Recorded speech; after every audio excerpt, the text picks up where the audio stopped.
আমার ভাই মরবো কেন? জবাব চাই, জবাব দে। আমার ভাই মরবো কেন? সংগ্রামী মুসলিম জনতা, আপনারা লক্ষ্য করেছেন মুসলমানদের উপরে ইসরায়েলি হুদিবাসী যে নির্মম অত্যাচার চালিয়েছে, আমরা তার তীব্র নিন্দা এবং প্রতিবাদ জানাই।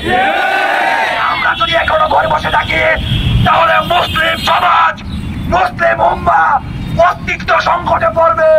সুতরাং মুসলিম উম্মাহকে জাগ্রত হতে হবে, ঘুমিয়ে থাকলে চলবে না।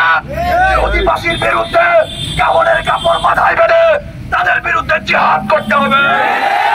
মুসলমান জাতি মানুষের কাছে মাথা নত করে না, তাগুত শক্তির কাছে মাথা নত করে না, ইহুদি কাফেরদের কাছে গোষ্ঠীর কালো মুসলমানরা মাথা নত করবে না।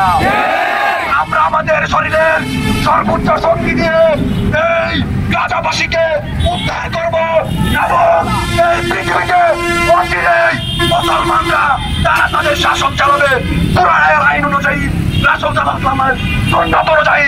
সুতরাং সকল মুসলিম ঐক্যবদ্ধভাবে নেতানিয়াহু থেকে শুরু করে যারাই মুসলমানদেরকে অত্যাচার নির্যাতন করছে, এই ছোট ছোট ছেলে মেয়েদেরকে হত্যা করছে, বোম ফুটিয়ে ব্লাস্ট করে আকাশে উড়িয়ে দিচ্ছে, তার জন্য এক কাল্পনিক চিত্র।